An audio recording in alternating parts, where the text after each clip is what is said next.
Projekti tootmise kõige suurem väljakutse on see, et iga toode, mida klient tellib, on erinev.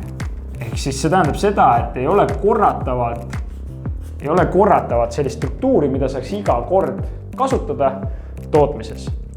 Ja nüüd selleks, et seda lihtsustada, olemegi meie siis välja mõelnud sellise lihtsa viisi, kuidas tegelikult on võimalik need andmed esiili sisse panna, mille tulemusena ta arvutab siis välja kõik vajaliku informatsiooni, palju sul on vaja kilogramme, palju sul on jooksvad meetrid vaja, palju sul on vaja aega.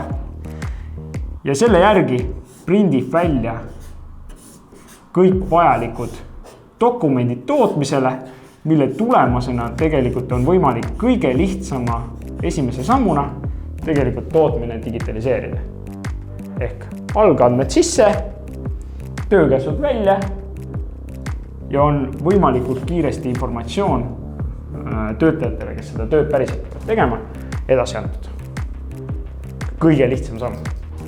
Siit järgmine samm on see, et need paberid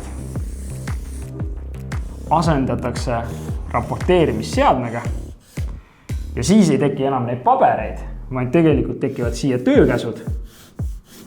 Ja protsess käib väga lihtsalt.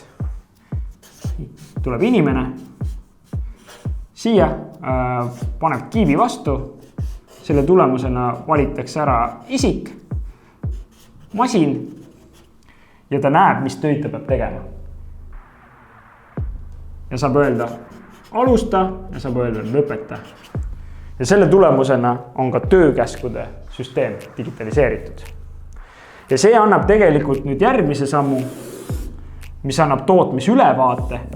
Ehk siis kui see projekti XYZ on näiteks selle projekti nimi, siis tegelikult selle tulemusena on tootmisjuhil võimalik näha siis näiteks, et võt, see etapp on tehtud, näiteks see etapp on tehtud, aga võt see ja see etapp, need 2 tükki on tegemata ja muu plaani siin siia peale näiteks 16 tundi, praktikast läks 20 tundi ja ma näen, et ma pean veel minema siin veel 10 tundi. Ehk ta saab selle ülevaate, kaugel ta on, kuidas sellega läks ja kui palju tal veel minna on, et kohale jõuda.